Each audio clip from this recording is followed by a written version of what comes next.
Hi hello friends, welcome to Tarun Sundar family. இன்னைக்கு வீடியோவில் நம்ம என்ன பார்க்க போகிறோம்னு பார்த்தீங்கன்னா, ஆஹ், ஒரு சமீபமாக பாப்பா பிறந்ததுக்கப்புறம் பாப்பா மடியில் தான் வச்சுருக்கேன். கால் பார்க்குறீங்களா மேடம்? நாங்கள் இப்போ காலை மட்டும்தான் காட்டுவோம். ஆம், சமீப காலங்களாக ஒரு 10 நாட்களாகவே நிறைய பேர் என்கிட்ட சில கமெண்ட்டுகள்லாம் கேட்குறீங்க. அதுக்கு பதில் தான் நான் சொல்ல போகிறேன். என்னன்னா, இனிய மாதிரி நிறைய பேர் வந்து பொம்பளை பிள்ளை வேணும்னு எதிர்பார்க்குறாங்க போல். இல்லை, ஆம்பளை பிள்ளை வேணும்னு நினைக்கிறவங்க அதுக்குள்ளே அந்த 2 பேபிக்குள்ளே டிஃப்ரெண்ட்டு சிம்டம்ஸ் எல்லாம் எப்படி இருக்குன்னு கேட்குறீங்க நிறைய. உங்கள் வீட்டில் உங்கள் பொண்ணோ, உங்கள் மருமகளோ, உங்கள் பேத்தியோ, உங்கள் தங்கச்சியோ, உங்கள் அக்காவோ யாராக இருந்தாலும் சரி, முதல்ல அவங்களுக்குன்னு ஒரு ஆசை இருக்கும். ஆனால் நீங்கள் யூடியூப்பை பார்த்துட்டு இந்த சிம்டம்ஸ் பாரு, இந்த வீடியோ பாரு, அதை பாரு, இதை பாருன்னு ஷேர் பண்ணாதீங்க தயவு செஞ்சு. என்ன இப்படி பொசுக்குன்னு இப்படி சொல்லிவிட்டீங்களே அப்படிங்கிறீங்களா? நான் சொல்ல வர்றது அதுதான். நம்மளுடைய எதிர்பார்ப்புக்கு எதிராக நடக்கிறக்கூடியது தான் இயற்கை. ஜாதகங்கள் இதெல்லாம் நான் வந்து ரொம்ப நம்பிக்கிட்டு இருந்தேன்.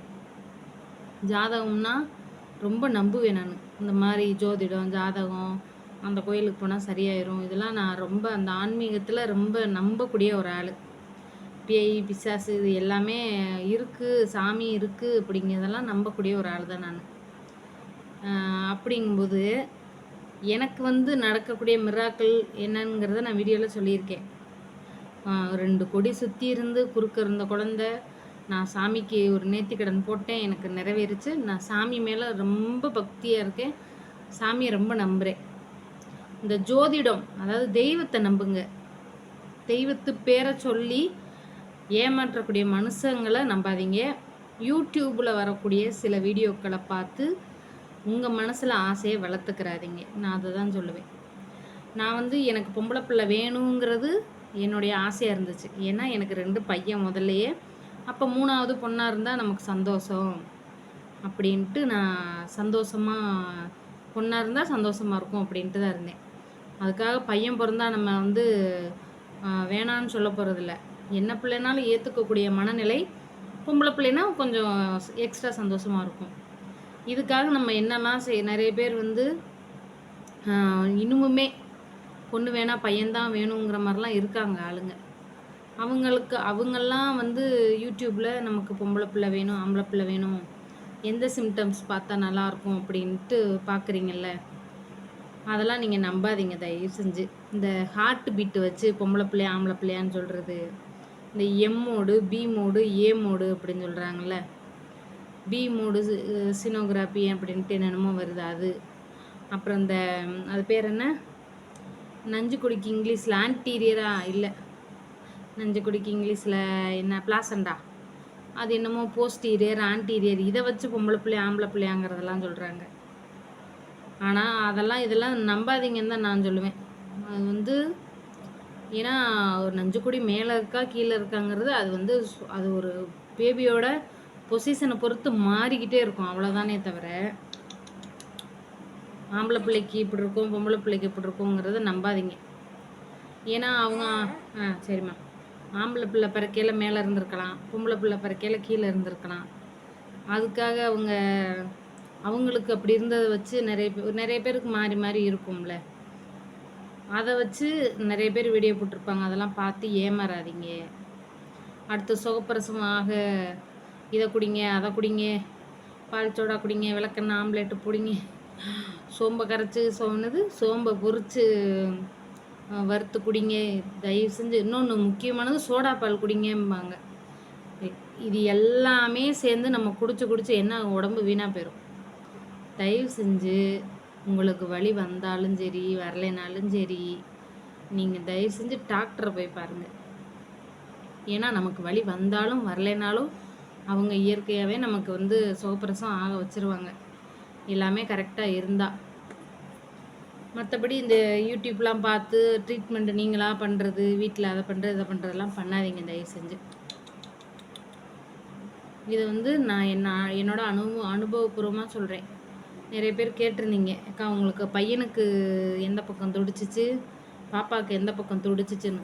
எனக்கு 3 பிள்ளைக்குமே ஒரே வயித்துக்குள்ளே தாங்க துடிச்சிச்சு. இடது பக்கம் தான் துடிச்சிச்சு. ஒவ்வொரு நேரம் குழந்தை சுற்றி வரையில வலது பக்கம் துடிக்கும். குழந்தை எந்த பக்கம் இருக்குதோ மாறி மாறி வரையில ஒரு வேளை இந்த பக்கம் துடிக்கும், ஒரு வேளை நடுவில் துடிக்கும், ஒரு வேளை இந்த பக்கம் துடிக்கும். அப்புறம் வாந்தி வந்துச்சா வரலையான்னு கேட்டுக்கிட்டே இருந்தாங்க நிறைய பேர். எனக்கு எப்பயுமே 3 குழந்தைக்கு எப்படி இருந்துச்சோ அதே தான். 4 மாதம் வரைக்கும் அந்த மார்னிங் சிக்னஸ்ன்னு சொல்லுவாங்கல்ல, காலைல எந்திரிச்ச உடனே பல் விளக்கும்போது வாந்தி வர்ற மாதிரி, கொமட்டல் மாதிரி, இது வந்து எனக்கு 3 பிள்ளைக்குமே அந்த 4 மாதம் வரைக்கும் எனக்கு அப்படி தான் இருந்துச்சு. மற்றபடி எனக்கு அந்த 2 பிள்ளைக்கு வயிறு வலிச்சிச்சு ஒரு 5 மாதம் வரைக்கும். இந்த பிள்ளைக்கு ஒரு 4 மாதம் வரைக்கும் லேசாக லேசாக வலிச்சிச்சு, அவ்வளோதான். மற்றபடி வேறு எந்த ஒரு இதுவும் இல்லை. எல்லா பிள்ளைக்கும் ஒரே மாதிரி தான் இருந்துச்சு. சிம்டமும் எனக்கு ஒரே மாதிரி தான் இருந்துச்சு. அதனால் நீங்கள் அந்த பிள்ளைக்கு அப்படி இருக்குமோ, அந்த பிள்ளைக்கு இப்படி இருக்குமோங்கிறத வந்து நீங்கள் யூடியூப் பார்த்து எதையுமே நம்பி மனசில் ஆசையை வளர்த்துக்கிறாதீங்க. நம்ம நாட்டில் தடை செய்யப்பட்ட சட்டம் என்ன அப்படின்னு கேட்டிங்கன்னா, குழந்தையோட பாலினம் தெரிஞ்சுக்கிறது. அதனால நமக்கு ஆவலாக இருக்கும் நிறைய பேருக்கு. அது வந்து இப்போ ஒருத்தவங்க ரிப்போர்ட்டு பார்த்து பார்த்து நம்ம தெரிஞ்சுக்கிறோன்னு நினைப்போம். ஒருத்தவங்களுக்கு ஆம்பளை பிள்ளை பிறந்திருக்கும், அந்த ரிப்போர்ட்டை வச்சு உங்களுடைய ஸ்கேன் ரிப்போர்ட்டை வச்சு ஒப்பிட்டு பார்ப்பது. இந்த மாதிரிலாம் நிறைய பேர் பண்ணுவீங்க. அது மாதிரியும் பண்ணாதீங்க. அவங்க உடம்பு வாகுக்கு, அவங்க உடம்புல உள்ள சத்துக்கு, அவங்க உடம்புல தெம்புக்கு, அவங்க குழந்தையோட பொசிஷனுக்கு உங்கள் குழந்தையோட பொசிஷனுக்கும் டிஃப்ரெண்ட் இருக்கும், மாறுதல் இருக்கும். அதனால் அதை பார்த்தும் யாரும் எதுவும் நம்பிக்கை வராதிங்க, ஒரு முடிவுக்கு வராதிங்க. இது ஆம்பளை பிள்ளையா இருக்குமோ, அது பொம்பளை பிள்ளையா இருக்குமோ அப்படின்ட்டு. எந்த குழந்தைனாலும் குழந்தையே இல்லாமல் நிறைய பேர் இன்னுமே எனக்கு கமெண்ட் பண்ணுறாங்க. எனக்கெல்லாம் கஷ்டமாக இருக்கும். எனக்கு இந்த மிஸ் இந்தியா டெய்லி கமெண்ட் பண்ணும் அந்த பொண்ணு. அதுக்கெலாம் நான் கடவுள்கிட்ட வேண்டிக்கிறேன், நல்லபடியாக அந்த பிள்ளைக்கு ஒரு குழந்தைய கொடுத்தேன்னா அந்த பிள்ளைய இங்கே வளைங்கமானுக்கு வர சொல்லி உன்கிட்ட ஒரு வாட்டி உன்னை அந்த பிள்ளைய வந்து பார்க்க சொல்கிறேன்ட்டு. மிஸ் இந்தியாவுக்காக நான் வேண்டிக்கிறேன். இன்னும் நிறைய பேர் குழந்தை இல்லைங்கிறீங்க, எல்லாருக்காகவும் நான் வேண்டிக்கிறேன் அந்த அம்மாட்ட. அவங்க அப்படி உள்ளவங்கெல்லாம் மனசில் எவ்வளவோ ஆசைகளோடு இருப்பாங்க. அவங்களாம் என்ன சொல்கிறது சொல்லுங்கள். அதை விட்டு இந்த குழந்தையா இருக்குமோ அந்த குழந்தையா இருக்குமோன்னு தயவு செஞ்சு நம்ம அதை வந்து யோசிச்சுக்கிட்டே இருக்க வேணாம். நம்ம மனசில் ஆசை இருக்கும். நானே நிறைய பேர் சொல்லியிருக்கேன், எனக்கு பொண்ணு பிறந்தால் நல்லா தான் இருக்கும் அப்படின்னு. ஆனால் இப்போ பிறந்த பிறகு இந்த பிள்ளை மூஞ்சை பார்க்கும்போது எனக்கு கஷ்டமாக இருக்குது. ஏன்னா நம்ம ஒரு பிள்ளைய பிறந்து எவ்வளோ கஷ்டம் அனுபவிச்சிருக்கோம், இப்போ எவ்வளோ கஷ்டங்களை அனுபவிக்கிறோம், இன்னும் வயசு இருக்குது, எவ்வளோ கஷ்டங்களை அனுபவிக்க போகிறோம் அப்படின்ட்டு. அப்போ இந்த பிள்ளை நாளைக்கு நம்மளை மாதிரியே கஷ்டப்படுமே அப்படின்னு நினைக்கும்போது, நான் என்னுடைய சுயநலத்துக்காக நம்ம வயசான காலத்தில் நமக்கு கஞ்சி ஊற்றும், நம்மளை பார்த்துக்குறோம், நம்மளை நல்லபடியாக நமக்கு ஒன்றுனா ஏங்கும் தவிக்கும் அப்படின்னு நம்ம நினைக்கிறோம். எங்கள் பக்கத்து வீட்டில் இப்போ நான் வாடகைக்கு இருக்கேன்ல, இங்கே பக்கத்தில் நடந்த ஒரு இதுதான். ஒரு ஒரு குடும்பத்தில் ஒரு அப்பாவுக்கு உடம்பு சரியில்லை. அவங்களுக்கு 2 பையன் நல்லா குடிக்கிறாங்க. அவங்களுக்கு ஒரு பொண்ணு கட்டி கொடுத்துட்டாங்க. இன்றைக்கி அந்த 2 பசங்களும் அவங்க அப்பா வந்து பார்க்க முடியாதுங்கிறாங்க. இத்தனைக்கு 2 பேரும் கல்யாணம் ஆகலை, ஆஸ்பத்திரியிலேருந்து பார்க்க முடியாதுங்கிறாங்க. இந்த பொண்ணு கட்டி கொடுத்தவங்க அவங்க வந்து காலையில் நான் சோறாவது ஆக்கி கொடுக்குறேன், ஏன்னா அவங்க மாமியார் வீட்டில் நைட்டு எவ்வளோ நேரம் ஆனாலும் வீட்டுக்கு வந்துடணும், பகலையில் நீ உங்கள் அப்பாவுக்கு போய் உதவி செய்யுங்கிறாங்க.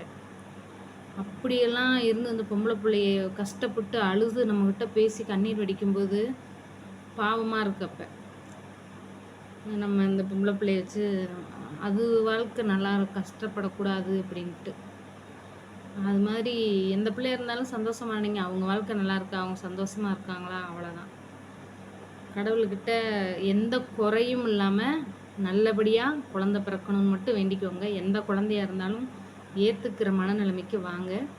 இந்த குழந்தை தான் வேணும், அந்த குழந்தை தான் வேணும்னு நினைக்காதீங்க.